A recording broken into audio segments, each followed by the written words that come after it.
एक देश ने दो देशों को अपना दोस्त माना।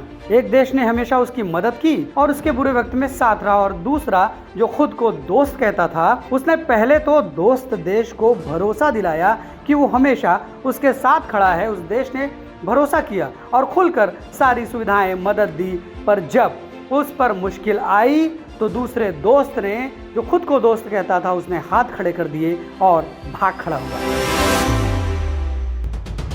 इंसानियत के शब्दकोश में शायद इसे ही दोस्ती नहीं, मौका परस्ती और धोखा कहा जाता है, जो अमेरिका ने अफगानिस्तान को दिया है। और ये हम नहीं कह रहे हैं, पूरी दुनिया में अमेरिका की थू-थू हो रही है। अमेरिका ऐसा देश है जो जब चाहे रूप बदल लेता है अपनी सुविधा के अनुसार। अमेरिका अपने फायदे के लिए सज्जनता से पेश आता है और जब काम निकल जाता है तो वो धोखे से पीछे नहीं हटता।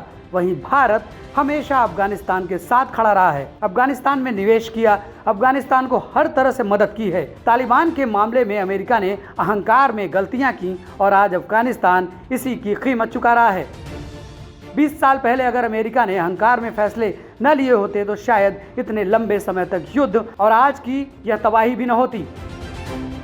2001 में अफगानिस्तान में संयुक्त राष्ट्र की राजनयिक टीम का हिस्सा रहे बार्नेट रूबिन बताते हैं कि अमेरिकी हमले से तालिबान पूरी तरह हार चुका था। वो हामिद करजई से संपर्क कर रहे थे और उनकी कोशिश थी कि समझौता हो जाए। हारे हुए तालिबानी उस समय माफी के अलावा कोई शर्त रखने की हालत में नहीं थे। उस समय अमेरिकी प्रशासन कतई समझौता करने को तैयार नहीं था। अमेरिका को भरोसा था कि वह तालिबान को पूरी तरह खत्म कर देगा। इसी अति आत्मविश्वास की कीमत आज अफगानिस्तान चुका रहा है। करीब 2 दशक की लड़ाई के बाद फरवरी 2020 में आखिरकार डोनाल्ड ट्रंप की सरकार को तालिबान से समझौता करना पड़ा, लेकिन इस बार तस्वीर बदल चुकी थी।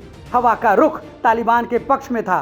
कई शर्तों के साथ अमेरिका को समझौता करना पड़ा। राष्ट्रपति जो बाइडेन की सरकार ने भी इस समझौते पर आगे बढ़ने का फैसला लिया। अफगानिस्तान पर आतंकी शिकंजे से अमेरिका की जो अंतर्राष्ट्रीय फजीहत हो रही है उसके दोषी जो बाइडेन ही हैं। अफगानिस्तान से जल्दबाजी में निकलने को लेकर बाइडेन के सामने कोई रणनीतिक या घरेलू मजबूरी नहीं थी। जब उन्होंने सत्ता संभाली तब अफगानिस्तान में अमेरिका के केवल 2500 सैनिक तैनात थे। फिर भी जो बाइडेन को न जाने क्या सूझा कि उन्होंने सैन्य बलों की संपूर्ण वापसी पर मुहर लगा दी। अब जो बाइडेन कुछ भी कहते रहे, दुनिया ने अमेरिका की दोहरी हकीकत को अच्छे से समझ लिया है। अफगानिस्तान में इंसानियत का पतन हुआ है और इसके लिए पूरी तरह जिम्मेदार है अमेरिका की दोहरी चाल और मौका परस्त रवैया।